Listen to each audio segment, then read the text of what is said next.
प्रभु राम देव भगवान अल्लाह खुदा ईश आदि नाम एक ही शक्ति के हैं।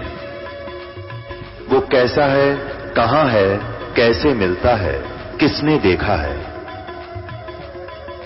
ये प्रश्नवाचक चिन्ह पूर्ण रूप से हटाने के लिए अवश्य सुनिए जगत गुरु तत्वदर्शी संत रामपाल जी महाराज के अमृत वचन, सर्व पवित्र धर्मों के पवित्र शास्त्रों के आधार पर। विष ने जो बेचैनी करनी थी, हड़बड़ धोनी थी, कोई नहीं, शांत बैठी है। 1 घंटे तक वो खड़ा रहा, देखता रहा। आ गया तो मरी तक हो ना, वापस आ गया। उसने सोची ये तो बड़ा काम बना भाई, ये तो नहीं मर रही। तो उसने सोचा यो जहर ठीक ना था। उसको फिर बुला जो जहर लाया था, विष लाया था। कहने लगा भाई निकम्मे, तने तो जो विष क्या दिया तो बिल्कुल निष्क्रिय था। नहीं राजन, निष्क्रिय नहीं था। अब वो कब सारा पी लिया था, प्याला पूरा पी लिया था विष का मीराबाई ने। उसके बाद उसमें कुछ नहीं बचा था। राजा ने कहा कि उसने कहा उसको, गार्डू ने राजा से, किसमें दूध डाल थोड़ा सा।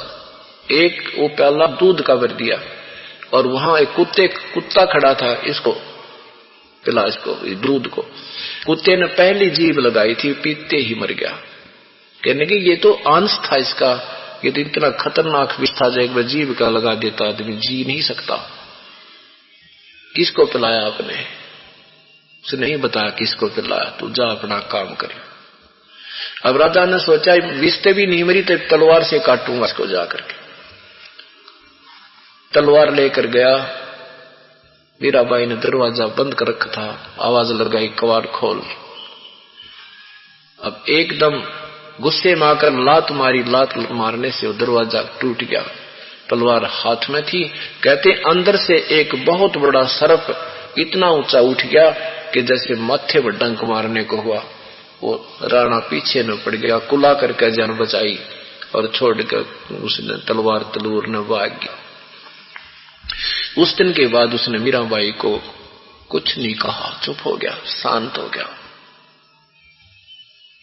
मीराबाई मंदिर में जाती थी, साथ में 1-2 सहेली भी होती थी, नौकरानियां भी होती थी। कहते हैं सोचल छिद्र में करूं अपने जन के काज।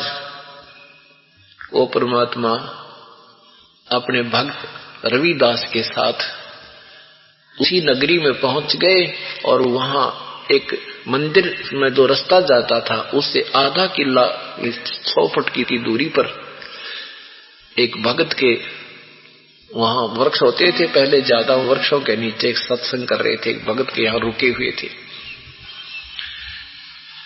मीराबाई ने जाती समय भी देखा कि मंदिर में जा रही थी कि ये संत साधु कैसे इकट्ठे हो रहे हैं, कोई सत्संग हो रहा है, भगवान की चर्चा हो रही है। सोचा पहले मंदिर में अपना पूजा पाठ कराती हूँ, फिर सत्संग सुनेंगे, विचार करेंगे। अब जो ही वो वापस आए तो परमात्मा ने सत्संग शुरू किया। कबीर परमेश्वर ने सृष्टि रचना के विषय में बताया कि ब्रह्मा विष्णु महेश ये पूर्ण शक्ति नहीं है, ये स्वयं भी नाशवान है और श्री कृष्ण जी भी नाशवान है। ये इनके आश्रित जो भक्त हैं वो पूर्ण नहीं है, वो भक्ति उनकी पूर्ण नहीं है, जन्म मृत्यु उनकी समाप्त नहीं होती।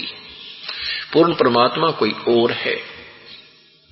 उसकी भक्ति के संदेश लेकर के मैं आया हूं और मेरी शरण में आने के बाद वो साधना करेगा, उसकी जन्म मृत्यु सदा के लिए समाप्त हो जाएगी। मीराबाई ने ये बात सुनी तो उसको अच्छी नहीं लगी। मीराबाई ने प्रश्न किया कि हे प्रभु आप क्या बता रहे महात्मा जी, श्री कृष्ण से भी ऊपर कोई शक्ति है? कहां बेटी, श्री कृष्ण से भी परम शक्ति, वो पूर्ण ब्रह्म है, असंग ब्रह्मांड का मालिक है। ब्रह्मा विष्णु महेश नाशवान है, इनकी जन्म मृत्यु होती है। अब मीराबाई ने कहा कि भगवान मेरे सामने तो श्री कृष्ण आकर के प्रकट होते हैं, मैं कैसे मानूं आपकी बात? परमात्मा ने कहा बेटी श्री कृष्ण तो वहां पता नहीं कितने ग्वाल बालों के साथ भी प्रकट होते थे और ना जाने कितनों के सामने नाचा करते थे, लेकिन इस प्रकट होने से, सामने दर्शन होने से ये तो भूत पितर भी बहुतों ने दिख जा रहे हैं, लेकिन ये मोक्ष मत समझना, भक्ति विधिवत करोगी तो बात बनेगी।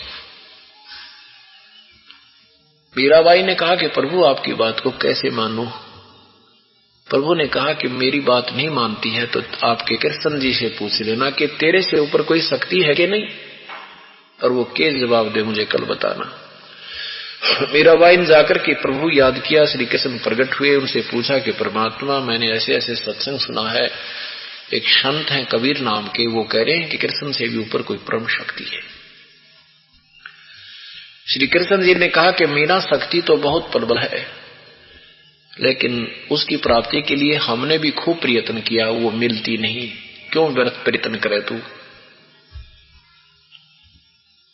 अब मीराबाई को धक्क देसी हुई रहते की इन भगवान खुद स्वीकार करते हैं कोई शक्ति है, परम शक्ति जो कल्याणकारक है, लेकिन वो मिल नहीं रही, तो फिर इसका इससे सिद्ध है कि वो संत सही कह रहा है। अगले दिन पहुंच गई, चरणों में समर्पण कर दिया, आप मैं आपकी बेटी, आप मेरे भगवान, मुझे नाम दो परमात्मा, हमने तो भगवान चाहिए, ये जन्म मरण के चक्कर में रहना ही है, तो फिर फायदा क्या भक्ति का। कहते हैं एक का चोट सिधारिया जिन मिलन दाचा, जिनको परमात्मा चाहिए और तो एक झटके में समझ जाएंगे, तुरंत ही ज्ञान हो जाता है। एक देसी भाषा में कहा करते, किसी को ज्यादा गर्मी लग जाती थी ना, बीमार हो जाता था, तो कहा करते इसने घाम मार गया, घाम मार गया, यानी इसको गर्मी ने नुकसान कर दिया, गर्मी इसको हानिकारक होगी, इसलिए ये पीड़ित है। तो कहा करते कि घाम कब मार गया कोई ऐसी बात नहीं, फिर लोग दूसरे बताते थे कि घाम का तो एक चमका ऐसा होया करे, यानी वो पता नहीं एक सेकंड में ही हानि कर जाता है जब विशेष परिस्थिति होती है। तो कहा करते हैं ना, घाम का और ज्ञान का तो भाई चमका ऐसा होता है, यानी ज्ञान होना हो और घाम मारना हो, गर्मी सेधनी हो, हानिकारक होनी हो, वो तो सेकंड में कर जाती हो जाती है। तो ये ज्ञान का और घाम का चमका सा ही होता है, यानी सेकंडों में ही समझ में आ जाना होता है जो पुण्यात्मा होती है उनके। तो मीराबाई के एक का बात समझ में आ गई, जो भगवान भी न्यों के ऊपर है शक्ति, लेकिन वो मिल नहीं रही, हमने भी ट्राई कर ली। ये तो भाई आप भी भिखारी, फिर तो कृष्ण जी भी।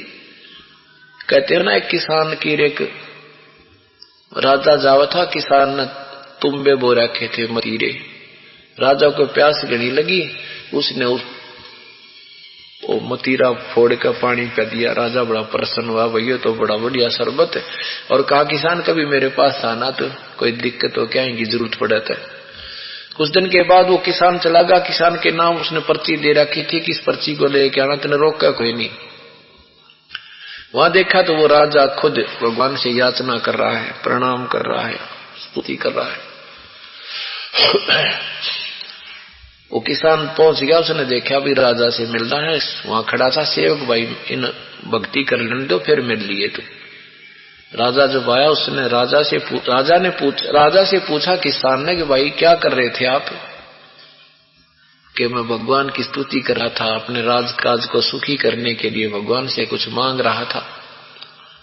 किसान बोला, रहा मैं तो सोचू था कि मैं तेरे पे मांगना हूं, तू आगे भिखारी पाया मुझे, फिर तो उसी से क्यों ना मांग लूंगा जिस पर तू मांगे। उल्टा आ गया, मतलब तेरे पे भी के मांगू, तू आ भिखारी। तो ऐसे ही जब मीरा को पता लग गया कि श्री कृष्ण भी आप भी किसी की साधना करता है, और वो कह रहे हैं कि मैं उस परमात्मा की साधना बताऊं तो सारी सृष्टि उसकी पूजा करती है, और ब्रह्मा विष्णु महेश भी उसी की साधना करते हैं। मीराबाई ने सोची बात तो बिल्कुल सही है, उस महापुरुष की सारी समझ मान की बात है। तब मीराबाई ने समर्पण कर दिया परमात्मा को आकर के। प्रभु ने कहा, बेटी उपदेश से बात बनेगी। मीराबाई ने कहा कि प्रभु उपदेश दे दो। अब मीराबाई ठाकुर की लड़की थी, परमात्मा ये देखना चाहता था इस लड़की में आत्म कल्याण के लिए कितना ज्ञान है, कितनी श्रद्धा है। इसलिए परमात्मा ने कहा कि जा मीरा, वो संत बैठे हैं, रविदास जी थे साथ में, उस भगत से नाम ले ले। रविदास जी के पास गई। रविदास जी को परमात्मा ने संकेत कर दिया था कि तेरे पास लड़की आओगी और इसको जो है ना तू नाम देना, और इसको बताना कि मैं चरमकार जाति से हूं, मैं चमार हूं, फिर ये क्या प्रतिक्रिया करती है, इसके अंदर की भावना देखनी है हमने। अब श्री मीराबाई आदरणीय रविदास साहिब जी के पास गई और कहा, प्रभु मुझे उपदेश दे दो। रविदास जी ने कहा कि बहन, आप ठाकुरों की लड़की हो और मेरा नाम रविदास है, मैं चमार जाति से हूं और दुनिया तुझे ना जाने क्या क्या कुछ कहेगी, सोच ले तू। और गुरुजी से नाम लेने के बाद फिर मन में जब तेरे कोई दुर्भावना आ गई तो तेरा नाम नहीं रहेगा। फिर लोगों के कहने से तू मन में न्यू आ गई ना, मैंने किसते नाम ले लिया, चमारते नाम ले लिया और मन में तेरा खोट आ गया, तो बहन ये नाम खत्म हो जाएगा तेरा। मीराबाई कहने लगी, महाराज आप मेरे पिता, मैं आपकी बेटी, बाढ़ में जाओ संसार, मुझे अपना कल्याण चाहिए। आप मेरे पिता, मैं आपकी पुत्री, आप मुझे नाम दे दो, मैं नहीं सुनना किसी की। परमात्मा ने उसको कह दिया था रविदास को कि नाम दे देना, ये आदेश हो गया था भगवान का। रविदास जी ने उनको उपदेश दे दिया प्रथम मंत्र। अब मीराबाई पहले तो मंदिर में जाती थी दिन में, वहां परमात्मा 15-20 दिन रुके और ज्यादा स्टे कर दिया। वह लड़की रात्रि के समय सत्संग में आने लगी। अब रात्रि के समय सत्संग में आने लगी तो उसने देख ही लिया था उसके देवर ने कि न तो ये जहर से मर रही है, न कांटे से कट रही है, इसका रक्षक भगवान है।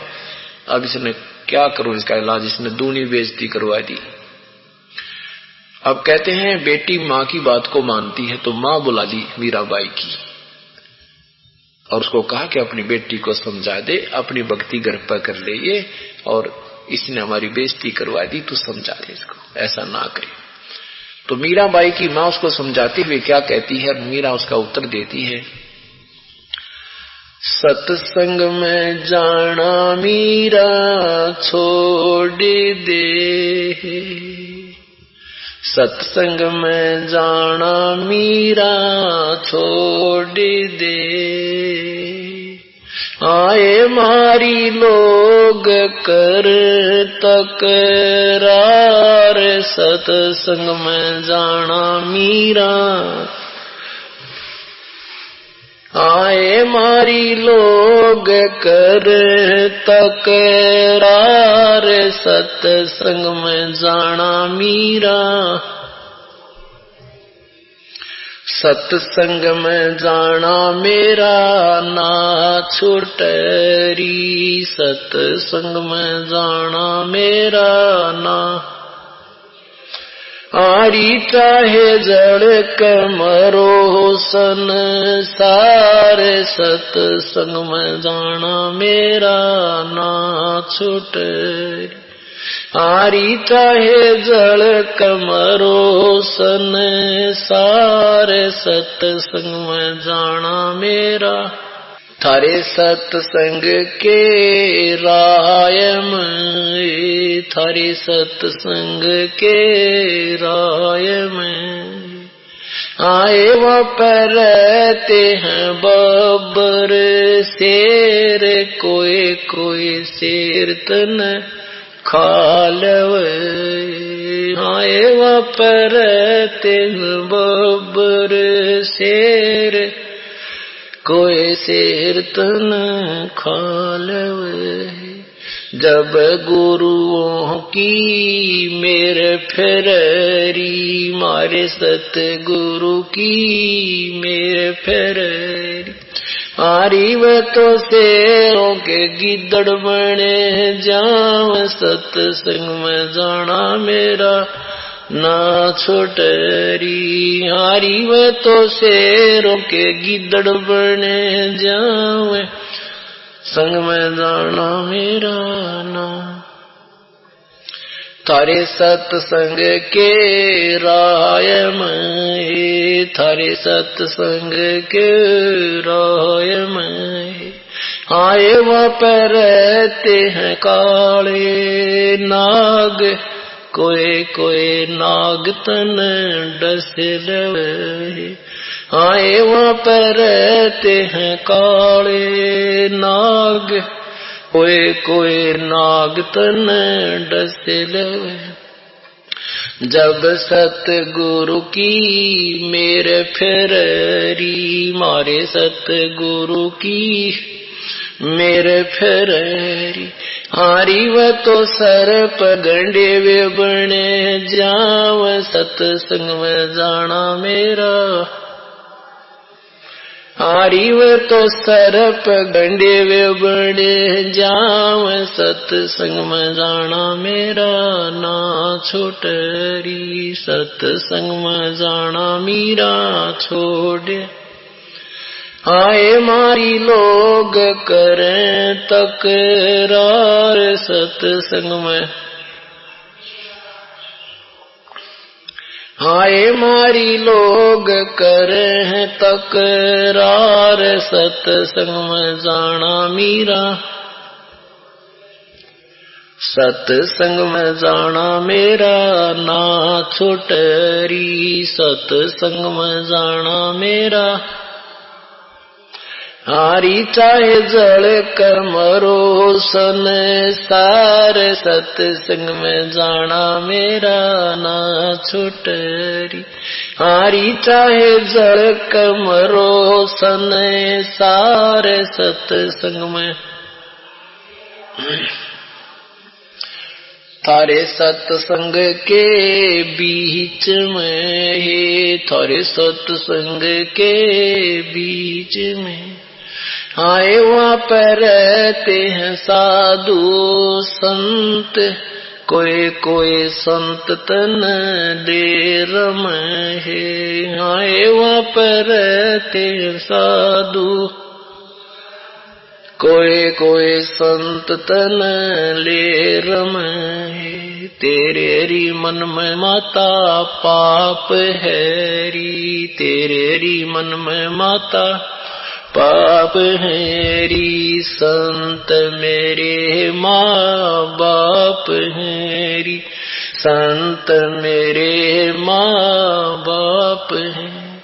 हारी ये तो कर देंगे बेड़ा पार, सतसंग में जाना मेरा ना छूट। हारी ये तो कर देंगे बेड़ा पार, सतसंग में जाना मेरा ना छूटरी। सतसंग में जाना मीरा। हाय मारी लोग करें तकरार, सतसंग में जाना मीरा। सतसंग में जाना मेरा ना छूटरी। सतसंग में जाना मेरा ना। हारी चाहे जड़ कमरो सने सारे, सतसंग में जाना मेरा ना। हारी चाहे जड़ कमरो सने सारे, सतसंग में जाना मेरा। आए वो तो हो जाते च मार है, वो तो हो जाती च मार है। इसमें हमारी आर है, इसमें हमारी तेरे लेख माता वो चमार है री, तेरे री लेख माता चमार। मेरा सिरजन आर री, मेरा सिरजन हारी वो तो मीरा के गुरु रविदास। सत्संग में जाना मेरा ना छूट। हारी मीरा के गुरु रविदास। सत्संग में जाना मेरा ना छूट री। सत्संग में जाना मीरा छोड़। आए मारी लोग करें तकरार, सत्संग में जाना मीरा। सत्संग में जाना मेरा ना छूटरी। सत्संग में जाना मेरा। हारी चाहे सड़क मरो संसार, सत्संग में जाना मेरा ना। वो तो हो जाते मारे है, वो तो हो जाते मारे है, इसमें हमारी हार है, इसमें हमारी। तेरे लेख माता चमारी, तेरे लेख माता चमारी, मेरा सिरजन आरी, मेरा सिरजन रे हरि। हरि व तो मीरा के गुरु रविदास, सत्संग में जाना मेरा ना छूटे। हरि व तो मीरा के गुरु रविदास, सत्संग में सत साहिब। अब मीरा की माँ ने बहुत कुछ डराया भी, समझाया भी, ऊंच नीच से भी अवगत करवाया। तब मीरा ने कहा, माँ ये तेरे दिमाग की सोच है। सत्संग में जो भक्त जन जाते हैं वो हमारे बहन और भाई होते हैं। हम एक दूसरे को देखकर वह भक्ति में दृढ़ होते हैं, और तू एक जाति पाति में उलझी हुई है माता। भगवान के दरबार में ना कोई जाति है ना कोई मजहब है, ये तो हमने ही बाड़ बना रखी है। ये दीवार बीच में डाल के एक दूसरे के हम दुश्मन बने बैठे हैं, ऊंच नीच बना बैठे हैं। ये काल का जाल है, तू नहीं समझ सकती, तेरी बुद्धि तो बहुत दूर घूम रही है भगवान से। और जिसको तू चमार कहती है, नीच समझती है, ये मेरे लिए सिरोधार्य है, मेरा गुरु है, मेरा भगवान है। अब यहाँ क्या है कि फिर उसके बाद मीराबाई अब नहीं मानी। मीराबाई ने के साथ एक उनका पितसरा था, भवन नाम था उसका। वो बहुत प्रेमी था प्रभु का। मीराबाई के साथ बैठ के घंटों रोता था, बेटी इस नकम्मे बालक की, मेरे भतीजे की बुद्धि भ्रष्ट होगी है। और मेरा वो पहला बेटा था जो बाई का, यानी उस मीरा का जो पति था, वो बहुत नेक था। ये हमारा दुर्भाग्य है कि वो चला गया हमारे यहाँ से। बेटी कोई बात ना, दुख सहन कर ले भगवान के नाम पे। दोनों बैठकर बहुत बातें करते थे, प्रभु की चर्चा करते थे, वो सांत्वना देता था। उधर से कुछ एक सैनिक भी मीराबाई की कथाएं सुना करते थे, भगवान की चर्चा सुनते थे। वो भी उनको बहुत श्रद्धा से देखते थे। और भवन नाम का जो राणा का जो चाचा था, यानी मीरा का पितसरा, वो भी प्रभु का बहुत भक्त था। और साथ में उसका एक नौकर था, गुलाम था, वो भी उस भवन के साथ ही प्रभु की आराधना याचना किया करता था। मीराबाई ने अब वहां से संत चले गए। मीराबाई ने वहां से घर त्याग दिया कि रोजाना का परेशान करता है, ये मानता नहीं है, चल अपनी भक्ति करेंगे, नाम हमें मिल ही का है, गुरु जी का उपदेश हो गया, कभी मिलते रहेंगे, वहां उनके दर्शन भी करते रहेंगे। वहां से चल के मीराबाई रास्ते में जा रही थी तो रास्ते में एक संत था नकली, वो गुफा में रहा करता था। और एक दिन में एक बार दर्शन देने निकलता था, उस समय वो स्त्रियों को दर्शन नहीं देता था। मीराबाई वहां गई, संत की चर्चा सुनी, तो वहां क्या देखा कि लोग एकत्रित हो रहे हैं, संत की महिमा बहुत कर रहे हैं। मीराबाई भी बैठ गई वहीं पर जाकर के, मैं संत के दर्शन करूंगी। सेवकों ने उसको नहीं जाने दिया कि स्त्रियों को दर्शन करना मना है, क्योंकि ये पुरुष है, औरतों के दर्शन नहीं करते, औरतों को दर्शन नहीं देते। मीराबाई ने को ज्ञान हो गया था भगवान के वचन सुनकर कि पुरुष तो एक ही है, पुरुष माने प्रभु, वो परमात्मा प्रभु तो एक ही है, बाकी प्रभु नहीं है। मीराबाई ने सोची कि मैं पुरुष के लिए निकली हूं और पुरुष यहाँ गुफा में बैठा है, तो कहा भी मैं तो पुरुष के दर्शन करने जाऊंगी, कोई और पुरुष भी पृथ्वी पे है। तो करके ही जाऊंगी, नहीं मैं जाऊं को ना। अब मीराबाई का संदेशा दिया कि एक बाई आई है और वो जिद कर रही है गुरुदेव आपके दर्शन करने के लिए, और वो कह रही है कि यदि ये पुरुष है फिर तो इससे बड़ा अवसर कहां मिलेगा, मुझे पुरुष परमात्मा ही तो चाहिए। अब वो उसको कुछ धक्का सा लगा, सचमुच ये कुछ बात गहरी कही इसने। और ये फिर संत कहा जब औरतों से डरता है तो इसमें विवेक नहीं है। ये दोनों बात जब उनके शिष्यों ने जाकर की तो संत बाहर निकल आया।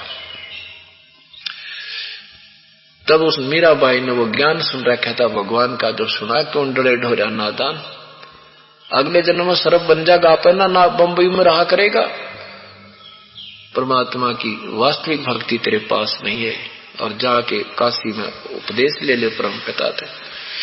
तब मीराबाई से कहा, मीराबाई तने मेरी आंख खोल दी बहन बेटी, मैं तो बहुत गलत काम कर रहा था। अब समझदार व्यक्ति पुण्यात्मा होती है, परमात्मा उन बच्चों को किसी न किसी के माध्यम से जोत जगा ही देता है। उस संत ने भी अपने शिष्यों से भी कह दिया भी आना होता है जो मेरे साथ में। मैं तो कति ड्रामा कर रहा था, मीराबाई के ज्ञान को सुनकर परमात्मा से प्राप्त जो ज्ञान उसके पास था। अब मीराबाई उस नगर को त्याग कर वृंदावन में रहने लगी। उधर से उस राजा के राज्य में दुर्भिक्ष गिरने लगी, अकाल मृत्यु होने लगी, हाहाकार माच की। पहले ऐसी कोई दिक्कतें आती थी तो ये संतों से, ऋषियों से या कोई पत्ते पुत्रे देखने वालों से पूछा करते हुए क्या कारण हो गया, मेरे राज्य में ऐसा क्यों हानि हो रही है। तो उन्होंने बताया, एक ने, दो ने, चार ने, 10 ने, कि आपके राज्य से कोई संत दुखी होकर चला गया, उसको तूने परेशान कर दिया। अब राणा कहता है कि मैंने ऐसा कोई संत परेशान नहीं किया। भवन ने कहा कि क्यों नहीं किया आपने मीराबाई के साथ जो जुल्म किए हैं वो भगवान सहन नहीं कर सका, तेरे जुल्मों से दुखी होकर के वो गई है। तो उन्होंने ये भी बताया था, भविष्य उन जंतर मंत्र देखने वालों ने, पामिष्टों ने और बताने वालों ने, कारण बताने वालों ने, कि वही संत वापस आए तो तेरा राज ठीक रहे, नहीं तो ये जुल्म होता ही रहेगा। अब उसने, राणा ने कहा भी कौन ला सकता है फिर मीरा को वापस। 2 सैनिक खड़े हुए, 2 सेवक सैनिक खड़े हुए कि हम ला सकते हैं, हमारी बात को बहन नहीं मोड़ेगी, हम उनसे खूब परिचित हैं, हमारी घंटों चर्चा होती थी। अब राजमा विमान बहुत होता है, बकवाद भरी होती है कोरी उनमें। तो राजा ने जब वो चलने लगे कि कहा कि अगर वो नहीं आई तो तुम क्या करोगे, तुम्हें इतना विश्वास है? हाँ जी विश्वास है, अगर वो नहीं आएगी तो हम भी वापस नहीं आएंगे, वहीं जान दे देंगे।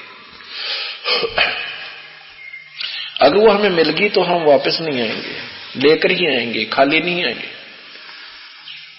अब वो दोनों ढूंढते ढूंढते वृंदावन पहुंच गए। मीराबाई से बहुत प्रार्थना, उससे पहले परमात्मा पूर्ण ब्रह्म कबीर साहब मीराबाई के पास गए। मीराबाई से कहा, बेटी वो जो नाम रविदास से तूने लिया है वो पूर्ण नहीं है, अब मंत्र मैं दूंगा आपको, सतनाम, ये सतनाम प्राप्त कर तू। तो मीराबाई को परमात्मा ने नाम दिया, फिर उसकी विधि बताई, फिर डट के भक्ति की। अब उसके बाद फिर वो दोनों वहां पहुंच जाते हैं सैनिक।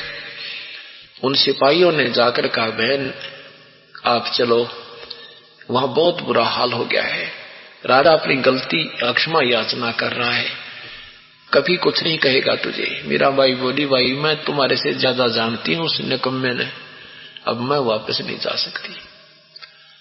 अब उन्होंने कहा, बहन हम ये कहकर आए हैं कि हम नहीं वो नहीं आएगी तो हम भी नहीं आएंगे, हमारे बाल बच्चों की तरफ देख ले तू। मीराबाई बोली, अगर मैं मर जाती और तुमने ना यहाँ मिलती तो फिर क्या करते, कि वो तुम्हारी मजबूरी थी, फिर तो हम कह देते वो मर गई। बोली, भाई चल तुमने कह दियो जाकर। वहीं खड़ी हुई, एक तारा ले रखा था, भगवान के गुण गाती गाती, सिमरन करती करती, और उस भगवान श्री कृष्ण की एक मूर्ति थी पत्थर की, उसके अंदर समा गई। उनकी आंखों देखते देखते उस पत्थर की मूर्ति के अंदर समावेश कर गई। अब वो दोनों देखते रह गए। कहा आकाशवाणी हुई, जाओ भाई वो कह दियो वो मर गई। अब वो दोनों वापस आ गए। वापस आए तो उधर से वो उसका चाचा, जो राणा का चाचा भवन,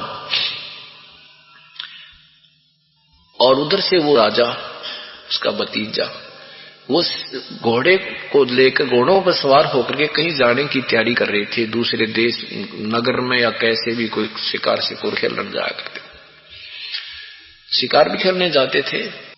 तो कुछ दिन पहले वो महामंत्री था, ये क्या नाम है, भवन जो है इसका महामंत्री था, किसका, राणा का, क्योंकि अपना कॉन्फिडेंस चाचा उसने महामंत्री रखा था। और एक बार वो राणा के साथ भवन, उनका महामंत्री, तो उसने गर्भवती मृगणी को काट दिया था। गर्भवती मृगणी उसकी तलवार से शिकार कर दी थी, और वो तड़प तड़प का मां बेटा दोनों मर गए थे। उस दिन के बाद वो मीराबाई से आकर उसने बताया कि बेटी आज मेरे से ये गलती होगी। मीराबाई ने कहा, चाचा तेरे जुल्म कर दिया, आप भक्त नहीं बन सकते, आप भक्ति नहीं कर सकते, ऐसे नरसंहार करते हो। आपके बच्चे ने, आपकी पत्नी ने कोई काटे गर्भवती को, कैसा दुख हो। उसके बाद वो भवन भगत बन गया था और मीराबाई का हर संकेत समझने लग गया था। और मीराबाई ने उसको भी कबीर परमात्मा से वहां उपदेश दिला दिया था, तो वहां वो भक्ति कर रहा था। उसके बाद उसने क्या किया कि राजा के साथ नहीं जाऊंगा तो ये नाराज होगा, तो भवन ने अपनी तलवार काठ की बनवा के और म्यान में फिट कर ली थी कि आगे से मान ले इसके साथ जाना भी पड़ जाएगा, तो कोई शिकार करना भी पड़ गया तो उसने लकड़ी की मार मूर दूंगा, बेहोश हो जाएगी, नौराजी हो जाएगा, शिकार खेल लिया और हिंसा ना होगी, फिर ठीक हो जाएगी। कि मैं ना किसी को मार दूं, बेशक मुझे ही शेर खा जावे, इस दृष्टिकोण से काठ की तलवार डाल ली। एक दिन उनके दूसरे मंत्रियों को पता लग गया कि भवन तो काठ की तलवार रखता है, लकड़ी की। अब उन तुगलखोर व्यक्तियों ने राजा से कहा, राजा ये आपका चाचा आपका दुश्मन है, ये तो लकड़ी की तलवार रखता है, आपको कभी मरवा देगा वहां पर। अब राजा को विश्वास नहीं हो रहा, भी नो सीधा कहूं कैसे अपने चाचा को, और भाई निकाल तेरी तलवार चेक करूंगा, कभी नहीं करी थी चेक उसने, अविश्वास नहीं किया था। फिर उन कईयों ने कहा, एक ने कहा, दो ने कहा, चार ने कहा, तो चक्कर दिमाग घूम गया राणा का। उसने कहा भाई ठीक है, आदेश दे दिया कि सभी मंत्री महामंत्री अपने अपने हथियार लेकर के लाइन में खड़े हो जाओ, सब किया चेकिंग करूंगा। अगले दिन उन्होंने आदेश दे दिया। अब हो गए खड़े सारे, भवन भी खड़ा हो गया, सबकी तलवार देखता हुआ आ रहा है, सबकी तलवार देखता हुआ आ रहा है। अब जो ही भवन ने सोची आज क्या नौकरी गई, अरियो ने कमा के केस सजा दे देगा। राजा का दिमाग बहुत खराब होता था, लेकर के याद अपने परम पिता को, और ऐसे वह तलवार निकाल दी, ले जो देखी होगी देख ले, ये है मेरे।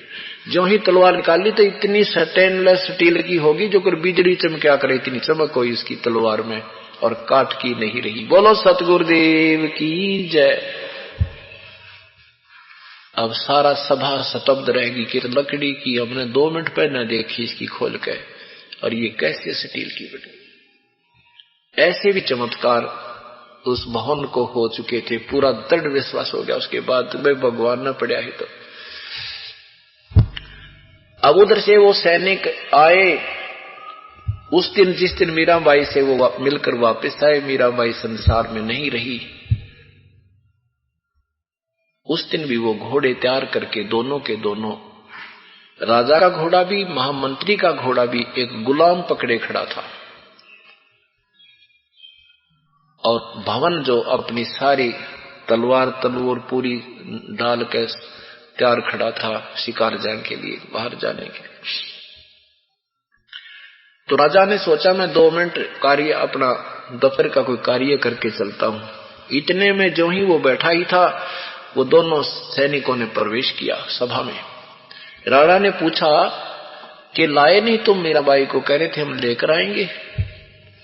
सैनिकों ने कहा कि राजन वो संसार में नहीं रही, अगर संसार में रहती तो हम लेकर आते हैं। राणा बोला क्या हो गया उसको, मर गई वो? कहने लगे वो ऐसे ऐसे पत्थर की मूर्ति में, हमारे सामने एक पत्थर की मूर्ति में समा गई। अब राणा कुबोल था, ज्यादा कुबोल, दुर्वचन बोले उसने। कहने लगा वो मुसलमान कर लिया होगा कोई उसने, यानी जैसे कहते हैं ना, उसने कोई मुसलमान कर लिया होगा, मुसलमान नहीं बन गई होगी, इसलिए जमीन में गड़गी, जब जानता आकाश में स्वर्ग में जाती। अब भवन पर यह वचन सहन नहीं हुए। भवन ने कहा कि राजा अपनी जुबान संभाल के बात कर, संत के विषय में ऐसी बात करने से तेरी जीभ पे फालक पड़ जाएंगे, तेने जुल्म कर दिया, ऐसा मत बोला उस पुण्य आत्मा के प्रति। और तू फिर भी नहीं मानेगा, तू इंसान नहीं शैतान है।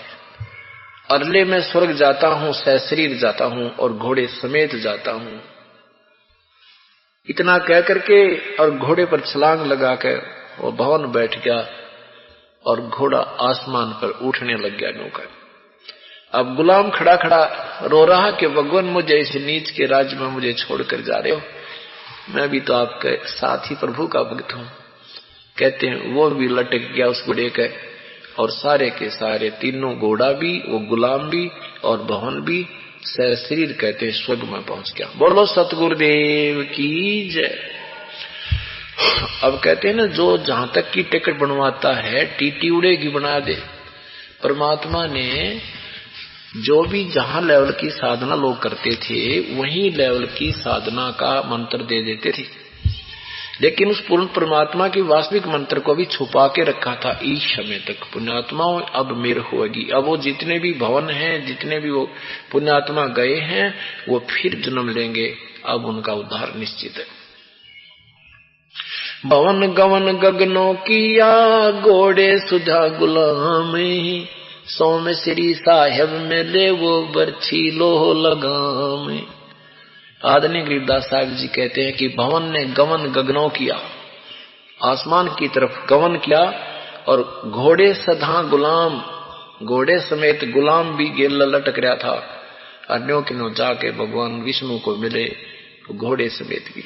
अब कहते हैं ना, जैसे एक गंदा अंडा था और वो उसमें खोगड़ में पड़ा था, भगवान शिव ने पार्वती को वचन सुनाए थे, उस गंदे अंडे ने वो वचन सुनकर उसमें शक्ति आ गई थी, सुखदेव ऋषि बन गया था, और उसी बैटरी चार्ज से वो भी आकाश में उड़ने लग गया था। ऐसे ही सत भक्ति जो पूर्ण संत से प्राप्त करके जो भी साधक संत भक्ति करते हैं, उनसे अन्य प्राणियों पर भी कुछ असर पड़ जाता है।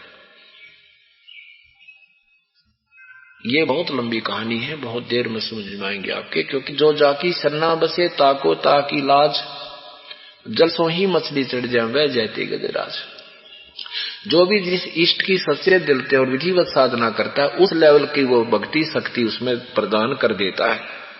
लेकिन पूर्ण परमात्मा के बिना पूर्ण मोक्ष और ये जन्म मृत्यु का झंझट मिटे नहीं। अब सब समझा करके निष्कर्ष यहां निकालना चाहते हैं।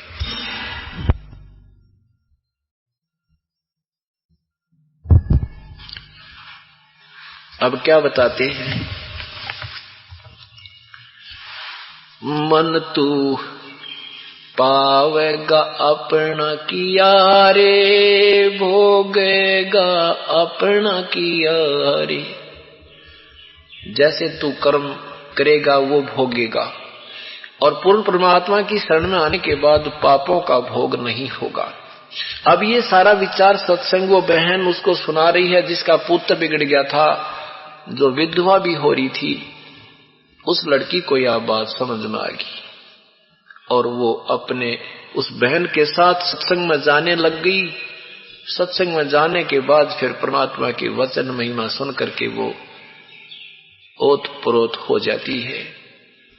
उपदेश ले लिया, उपदेश लेने के बाद फिर प्रतिदिन प्रार्थना करती थी अपने भगवान गुरुदेव से कि हे गुरुदेव, हे भगवान, हे मालिक, एक ही पुत्र है, छोटा सा पाला था, पिता की मृत्यु हो गई थी इसके की, और ये 5 वर्ष का था।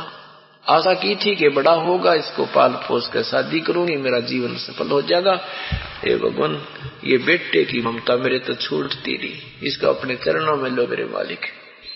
परमात्मा गुरुदेव कहते थे, बेटी आप भक्ति करते रहो, कदे तो दीन दयाल का भनक पड़ेगी कान, कभी तरह सुनेंगे तेरी।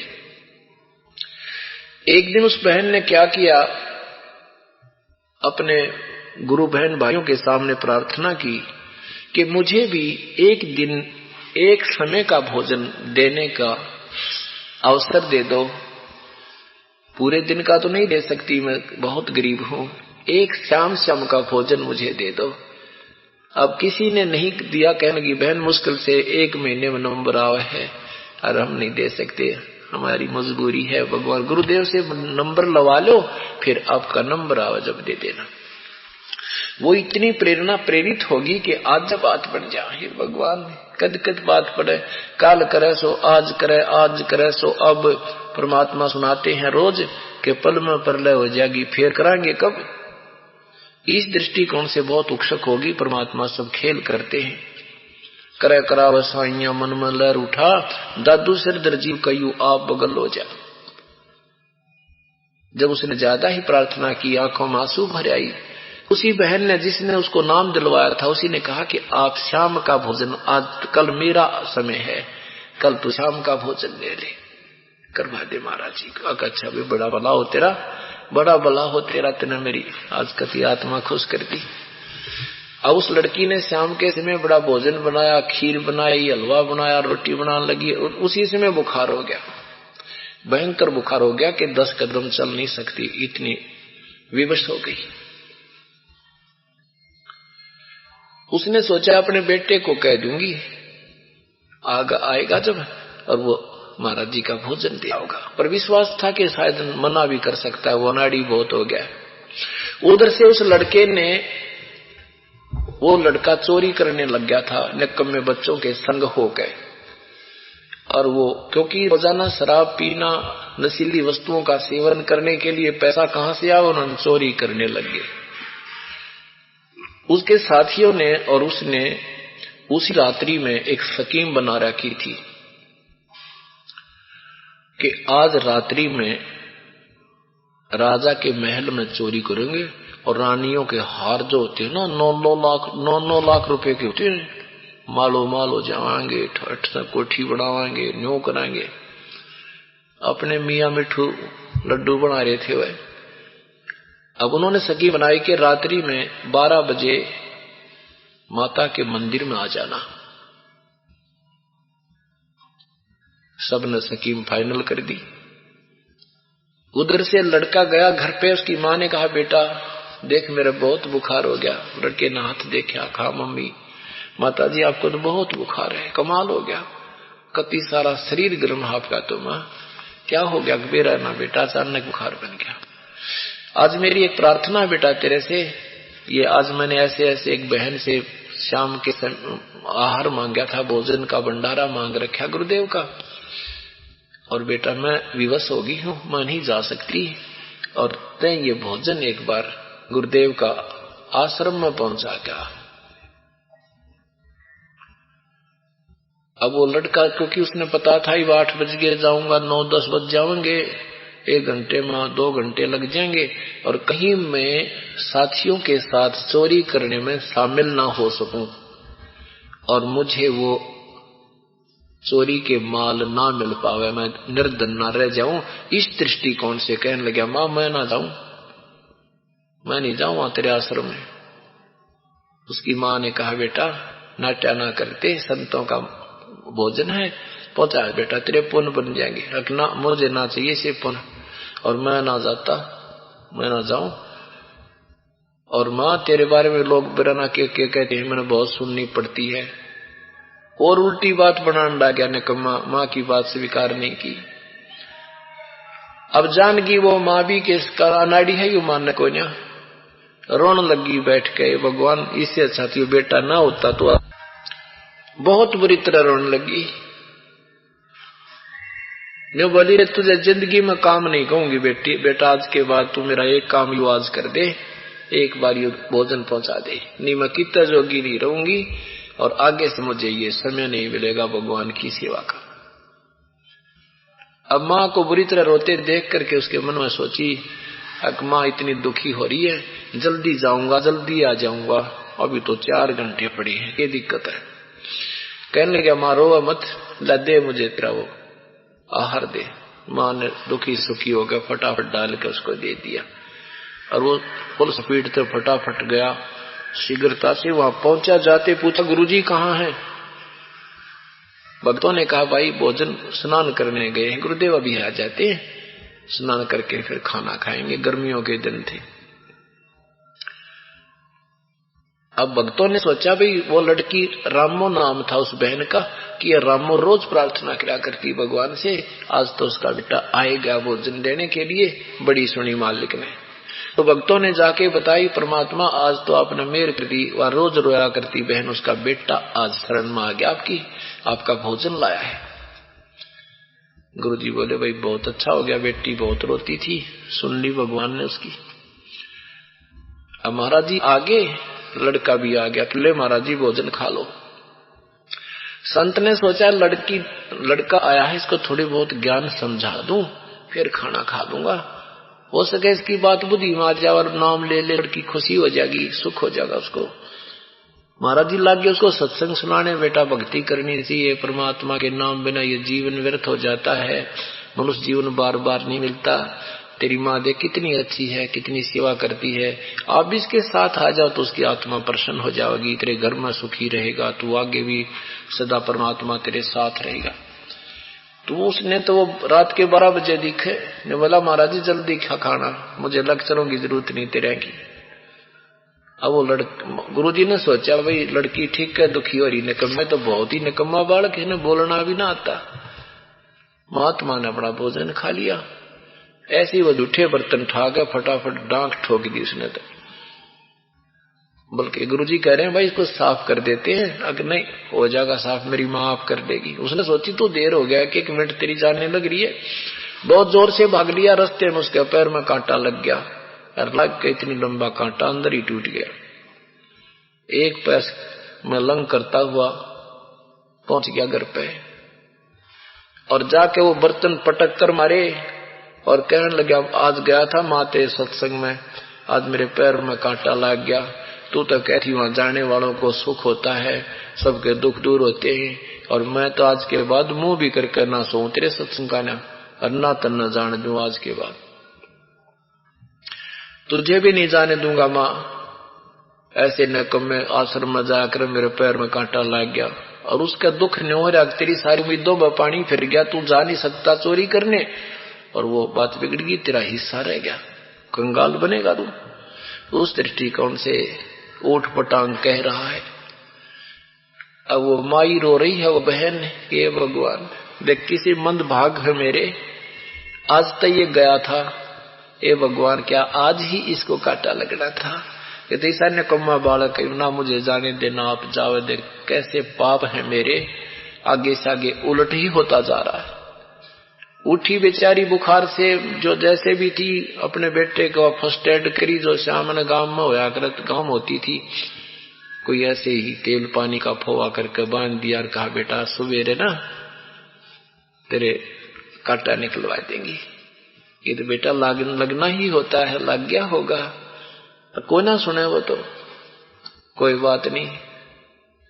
रात्रि के समय उनके दोस्तों ने क्या किया, 12 बजे तक इंतजार की, जो जितने आने थे वो आ गए, और जाकर चोरी करने के लिए राजा के महल की तरफ प्रस्थान कर दिया। आप चोरी करने का प्रयत्न करने लगे तो सैनिकों ने पकड़ दिया।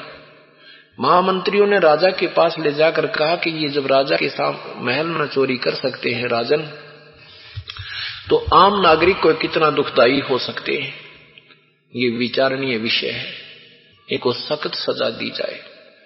राजा ने कहा कि इनको आज शाम को 4 बजे सूली तोड़ दो, सूली चढ़ा दो। जैसे आज सुबह आपको बताया था पहले, सूली कैसे भयंकर मौत से मारे जाते थे।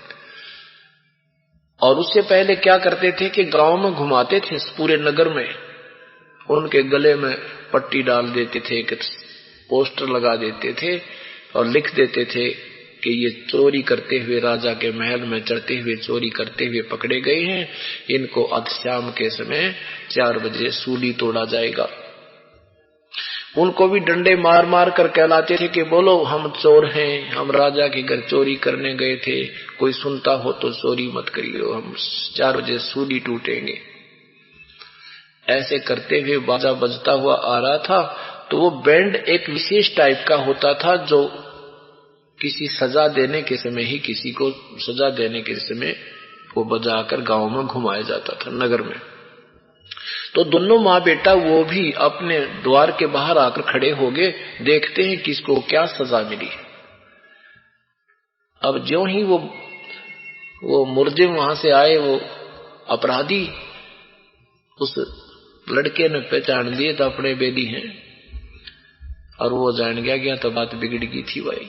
ओए होए, शुक्र मेरा कांटा लग गया। मन में सोच रहा वो बालक कि शुक्र है कल मेरा कांटा लग गया, नहीं तो आज मेरी भी मौत थी। ये भगवान मन मन में सोच रहा है। इकट्ठा हो गया कति, ये परमात्मा बड़ी दया करी। ओए होए, कल यू कांटा लगना ठीक नहीं तो आज बात बिगड़ गई थी। अब वो इतने में आगे चले गए। उसकी माँ आकर के घर में अपना कार्य लगी। अब वो लड़का काफी देर सोचता रहा, राज के बनती, ये भगवान है, मेरी माँ का क्या होता। अब वो सोच रहा है कि मेरी माँ अकेली रह जाती, मेरा पिता भी नहीं है, कोई भाई नहीं था, देख के जुल्म होता मेरी माँ के साथ। उसके अंदर से इतना प्यार उमड़ा अपने माँ की तरफ, फट जा करके अपनी माँ के सीने से लगकर बहुत रोने लगे। माँ ने कहा बेटा क्या बात होगी, अब तो कांटा भी निकलवा दिया, तेरा दर्द तो नहीं है। फिर उसने बताया माँ आज तेरा बेटा नहीं था, अगर कल मुझे कांटा नहीं लगता तो आज तेरा बेटा नहीं था, और मेरी माँ किसके सहारे जीवित रहती। अब उसने माँ ने कहा कि बेटा तू क्यों नहीं रहता, कि नहीं माँ आज तेरा बेटा सूली टूट जाता, आज मेरी मृत्यु होनी थी। कि माँ कहने लगी क्यों बेटा तू चोर है। हाँ माँ मैं चोर हूं। अब माँ को नहीं पता था। माँ ने बोली रे मुझे नहीं मालूम था, तू इतना भी गिर गया, चोरी भी कर रहा है तू। अक माँ मैं सब दुष्कर्म कर रहा था, अगर आज मेरी आंखें खोल दी आपके भगवान ने, गुरुदेव ने, अगर कल मुझे कांटा नहीं लगा आज माँ तेरा बेटा नहीं था संसार में। तब वह माँ भी रोने लगी और चल बेटा भगवान के चरणों में नाम ले ले। ने बोला माँ इब्बत चाल, कल किसने हुई। जाकर उस बच्चे ने भी नाम लिया और माँ का भी उद्धार हुआ। तो परमात्मा कहते संसरण में आने से आई टले बला, और जय मस्तक में सूड़ी हो वही कांटे में डर जा। अब दोनों ने माँ बेटा ने उपदेश लिया और उद्धार हो गया पूरे परिवार का। अब इंद्रमती के पति को परमात्मा सत्संग करके समझाने की चेष्टा करता है, लेकिन कहते हैं तुलसी चले पाप से हरि चर्चा न भावे, जैसे जवर के बेगते भाई भूख विदा हो जावे। अब राजा के तो पाप बढ़ गए थे, उसकी भूख विदा हो गई थी भगवान की महिमा की, नाम की। राजा नहीं मान रहा है और कहता है मेरे को आगे से कहना भी मत ऋषि जी, और मैं तेरी शिष्या को आपकी चेली ने कभी नहीं नाटता कितना दान करे कितना पुण्य करे, और ना मेरे मन में कभी न्यू आती क्यों खर्चा कर रही है, सारे भंडार ने लगा दे तेरे नाम पर मैं नहीं नाम ले सकता। परमात्मा ने कहा भाई महफिलों में आप जाते हो, वहां जूस पी लो, काजू खाओ, किशमिश खा लो, ये अरंगा ये शराब क्यों पीते हो, ये मत पियो, उस नाम जपो। बस वो कहने लगा जी मैं नहीं सुनना चाहता। कहते हैं ना पिछले पाप तो हरी चर्चा ना बावे, और जैसे जबर के बेग तो या भूख विदा हो जावे। बीमार आदमी को जैसे मनुखा दाख भी कड़वी लगती है, सेब संतरे भी कड़वे लगते हैं, जिसको बुखार हो जाता है, और जो ही वो उतर जाता है बुखार तो धीरे धीरे भूख भी बढ़ जाती है। लेकिन उसने तो कैप्सूल सरुआ कौन करे, एक भी तो ना खाई, सुनना ही बंद कर दिया कि मेरे आगे मत लाना ये जिक्र। परमात्मा बोले बेटी बता के करूं मैं इस नाड़ी का, अपनी भक्ति कर, पीछा छुटवा कौन किसका, 2 दिन के संबंध है तुम्हारे, तू कहीं जाएगी मृत्यु के बाद, ये कहीं गदरा बनेगा, तू अपनी मोक्ष करा। अब रानी ठीक अभी ना मानता है, क्या करें। अब वो बुढ़िया होगी 80 साल की, 80 वर्षीय वृद्धा होगी वो इंद्रमती। कहाँ 40 साल की उम्र में मृत्यु हो जानी थी, अब 80-82 साल की होगी। तो परमात्मा ने कहा कि बोल बेटी चल लगी सतलोक, कि अभी कोई पोता पुता और तेरा ब्याह रह रहा है। ने बोली भगवान अब तो मैंने ले चलो, वो पोते भी ब्याह लिए, सारा कुछ हो लिया, अब आपकी बिटिया के मन में यहाँ की कोई इच्छा नहीं है। परमात्मा कहने लगी ठीक है आप परसों तैयार रही हो। परसों आया, परमात्मा आए, केवल रानी को दिखाई दे रही है और कहा चल बेटी चलेंगे। चलो जी। अब ये कवर यहाँ छोड़ दिया, वो अंदर जो शरीर परिपक्व हो गया था भक्ति से, वो साथ परमात्मा के चला गया। आप कहते आए हैं सो जाएंगे राजा रंक फकीर, एक सिंहासन चढ़ के जा एक बांधे जा जंजीर। मृत्यु सबकी होगी, पर इस मृत्यु में बहुत अंतर होगा। एक तो भक्तिहीन प्राणी को यम के दूत पकड़ के ले जाएंगे और कूटते जाएंगे, यहीं से 10 अपराधी को पिटा करते हैं, और एक भक्ति के धनी को, भक्ति सत भक्ति करके जो कमाई करता है, उस धनी को परमात्मा विमान में बैठा करके ले जाएगा। आए हैं सो जाएंगे ये राजा रंग फकीर, एक सिंहासन चढ़े जा एक जुड़े जा जंजीर। तो परमात्मा लेकर जा रहा अपनी बेटी को ऊपर जाकर के। एक मानसरोवर है, इस एक ब्रह्मांड में भी परमात्मा ने एक मानसरोवर बना रखा है। प्रत्येक ब्रह्मांड में मानसरोवर है। फिर सतलोक में भी एक ओरिजिनल मानसरोवर, वो सही मानसरोवर है, बाकी उसकी नकल है।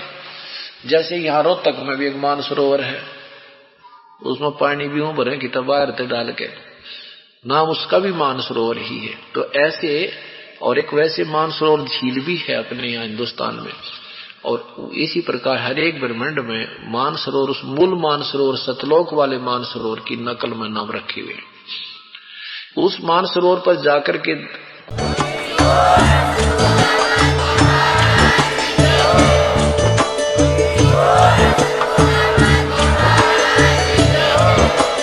आप सुन रहे थे जगत गुरु तत्वदर्शी संत रामपाल जी महाराज जी के मंगल प्रवचन। अधिक जानकारी के लिए विजिट कीजिए हमारी वेबसाइट www.jagatgururampalji.org। संत रामपाल जी महाराज जी के शुभ आशीर्वाद से पूरे विश्व भर में 500 से भी ज्यादा नाम दीक्षा केंद्र हैं, जिन पर संत रामपाल जी महाराज जी द्वारा ऑनलाइन निःशुल्क नाम दीक्षा दी जा रही है। अपने नजदीकी नाम दीक्षा केंद्र का पता करने के लिए संपर्क करें 8222880541।